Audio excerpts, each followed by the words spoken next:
Hello everyone. आज हम Bill Atkin का travel narrative Footloose in the Himalayas को डिस्कस करने वाले हैं। लेकिन फुटलूज इन द हिमालयाज को डिस्कस करने से पहले बिल एटकिन के बारे में थोड़ा सा जान लेते हैं। बिल एटकिन ये एक इन ट्रैवल राइटर हैं, हिमालयन इंथुजियास्टिक हैं। इन्होंने काफ़ी सारे वर्क्स लिखे एंड इन्होंने अपने वर्क्स में ज़्यादातर Himalayas, Indian railways, history, culture, Indian reverse, steam trains के बारे में बात की है। इनकी जो बुक्स हैं मेनली हिमालयाज के बारे में हैं। एंड जो बिल एटकिन है, इनका जो जन्म है वो 31 मई 1934 में स्कॉटलैंड में हुआ था। बाद में इन्होंने 1959 में इंडिया में ट्रैवल किया एंड डिसाइड किया कि वो इंडिया में ही सेटल होंगे। इन्होंने काफ़ी सारे वर्क्स लिखे। फुटलूज इन द हिमालयाज जिसको आज हम डिस्कस करेंगे, इसको 2003 में पब्लिश किया गया। और भी बहुत सारे वर्क हैं like the Nanda Devi affair, seven sacred reverse and writing the ranges. और भी बहुत सारे वर्क्स हैं और इनको इनके वर्क्स के लिए काफ़ी सारे अवार्ड्स भी मिले हैं। He was a notable author in Indian railways, history and culture. Atkin became Indian citizen in 1972 and he lived in Missouri। And बाद में इनकी डेथ हो गई 16 अप्रैल 2025 में at the age of 19, Dehradun में इनकी डेथ हो गई। आज हम इनका work footloose in the Himalayas को डिस्कस करेंगे, जिसकी हिंदी मीनिंग है हिमालय में स्वतंत्र होकर घूमना। तो चलिए स्टार्ट करते हैं।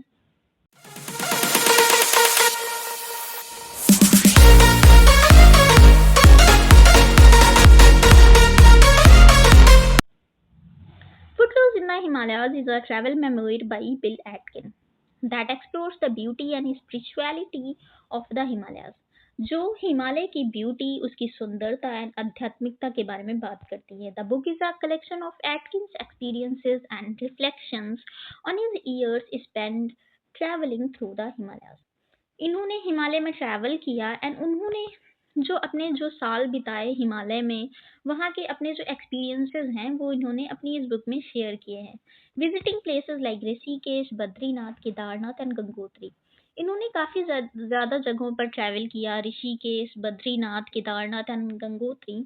एंड ही स्पेंड 7 years इन आश्रम एट मिर्तोला। मिर्तोला के आश्रम में इन्होंने 7 साल बिताए एंड वहाँ पे इन्होंने जो एक्सपीरियंस किया, उन सारी चीज़ों को इन्होंने अपनी इस ट्रैवलॉग में शेयर किया है।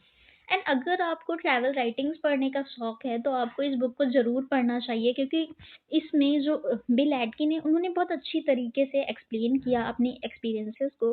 तो आप लोग को पढ़ के बहुत अच्छा लगेगा। The book is a personal narrative that takes readers on a journey through the Himalayas. ये केवल एक ट्रैवलॉग नहीं है बल्कि एक पर्सनल नैरेटिव, एक ऑटोबायोग्राफी भी है, क्योंकि इसमें जो बिल एटकिन है उन्होंने अपने पर्सनल एक्सपीरियंसेस को शेयर किया है, अपने पर्सनल थॉट्स, इमोशंस, फीलिंग्स को शेयर किया है। आगे देखते हैं। Atkin writing captures the natural beauty, local culture and spiritual essence of the Himalaya. Means इस बुक में इन्होंने हिमालय की नेचुरल ब्यूटी के बारे में बताया है, लाइक प्राकृतिक सुंदरता के बारे में बताया है, वहाँ के लोकल कल्चर को बताया है and spiritual essence of Himalaya. He travel to tiny disused temples, discover villages with unique customs and spend time in ashrams. इन्होंने आश्रम में जो टाइम बिताया एंड ये छोटे छोटे विलेजेस में गए, छोटे छोटे गांव में गए एंड वहाँ के यूनिक कस्टम्स को जाना, समझा, वहाँ के लोगों से मिले एंड हिल गॉसिप्स को इन्होंने जाना, वहाँ पे जो लोक कथाएं चल रही थी उनके बारे में जाना एंड छोटे छोटे मंदिरों में भी गए, जिन मंदिरों में कोई नहीं जा रहा था, जो डिसयूज्ड थे, उन मंदिरों में गए, ट्रैवल किया एंड वहाँ के बारे में जाना।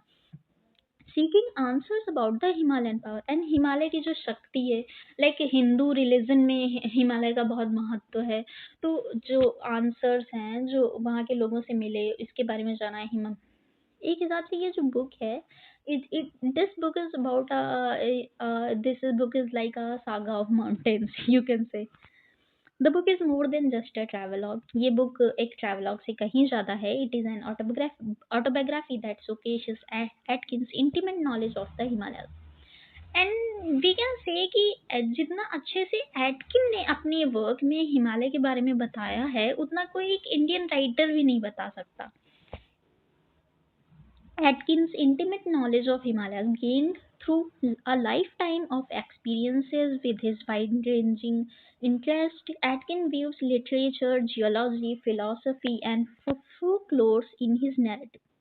इन्होंने अपनी बुक में, अपनी नैरेटिव में Indian literature, geology, philosophy and folklores के बारे में बताया है, making it rich and engaging read, जो इस बुक को और भी आकर्षक बनाती है, क्योंकि ये सिर्फ एक ट्रैवलॉग ना होके इसमें ऑटोबायोग्राफी के भी फीचर्स हैं, जियोलॉजी, फिलोसफी, फोकलोर्स के बारे में इन्होंने बताया है, तो ये काफ़ी अच्छी बुक है।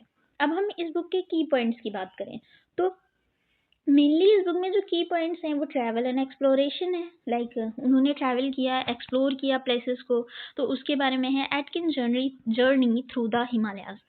एटकिन की जो जर्नी है वो हिमालय से शुरू होके अरुणाचल टू कश्मीर, अरुणाचल प्रदेश से कश्मीर तक की उन्होंने जो ट्रैवल किया एंड जो उनको एक्सपीरियंस किया उसको इन्होंने अपनी इस बुक में शेयर किया है। आश्रम में टाइम बिताया, विलेजेस में टाइम बिताया, उसको इन्होंने अपनी इस बुक में शेयर किया है। तो मेनली जो की पॉइंट है वो ट्रैवल एंड एक्सप्लोरेशन है, spirituality and philosophy.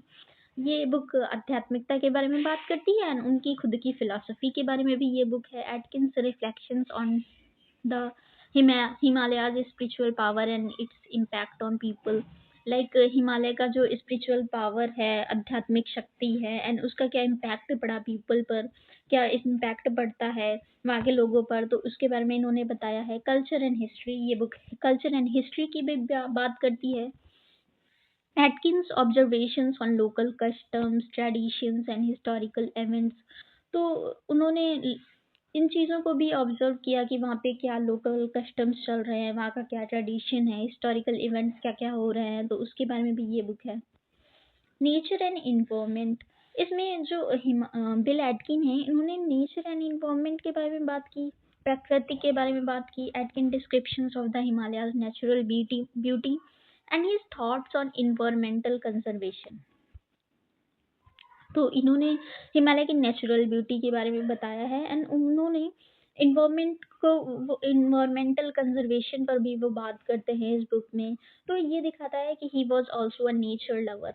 Personal reflections, Atkin के personal experiences, emotions and insights gain during his travels, travel के दौरान उनके जो पर्सनल ग्रोथ हुई, उनके जो पर्सनल एक्सपीरियंसेस हैं उनको इन्होंने अपनी बुक में शेयर किया है। एंड जो लास्ट का पॉइंट है ऑटोबायोग्राफिकल एलिमेंट्स, इस बुक में ऑटोबायोग्राफिकल एलिमेंट्स भी हैं। The book is a mix of travel log and autobiography showcasing Atkins life and experiences in the Himalaya. Atkin की जो लाइफ है, उन्होंने एक्सपीरियंसेस जो हिमालयाज में उनके जो एक्सपीरियंस हुए, अनुभव हुए, वो उन्होंने अपनी इस बुक में शेयर किया है। तो आई होप आप लोग को ये लेक्चर समझ में आ रहा होगा। अब हम फुटलूज इन द हिमालयस की लैंग्वेज के बारे में बात करें, इस ट्रैवलॉग की लैंग्वेज के बारे में बात करें, तो इस बुक को सिंपल एंड ब्यूटीफुल लैंग्वेज में लिखा गया है, इसको इंग्लिश लैंग्वेज में लिखा गया। Atkin writing is a descriptive and vivid, इन्होंने छोटी छोटी चीज़ों को भी डिस्क्राइब किया है, तो इनकी जो राइटिंग है वो डिस्क्रिप्टिव है, making it easy to imagine the Himalayas. And जब आप इस बुक को पढ़ते हैं तो आपको लगेगा कि आप हिमालय को महसूस कर पा रहे हैं, इमेजिन कर पा रहे हैं। His language has a literary and poetic quality with references to local culture and traditions, तो वहाँ के लोकल कल्चर एंड ट्रेडिशंस की जो लैंग्वेज है, लोकल टर्म्स एंड फ्रेजेस को भी इन्होंने अपनी इस बुक में ऐड किया है to gives a book an authenticity. तो ये जो बुक है वो डिस्क्रिप्टिव लैंग्वेज में लिखी गई है, यूज उसमें लोकल टर्म्स एंड फ्रेजेस का यूज़ किया है कि इसको एक इंगेजिंग रीड की तौर पर जो रीडर्स हैं उनको पढ़ने में अच्छा लगे, उनको समझ में आए। तो आई होप आप लोग को ये लेक्चर समझ में आया होगा। एंड अगर आपको ये वीडियो पसंद आई है तो लाइक करिए, शेयर करिए। एंड मैंने पहले भी एक वीडियो बनाई है फुटलूज इन द हिमालयाज पे, तो अब हम इस वीडियो के डिस्क्रिप्शन बॉक्स में आपको उसकी लिंक मिल जाएगी, आप वो भी देख सकते हैं। Thank you for watching.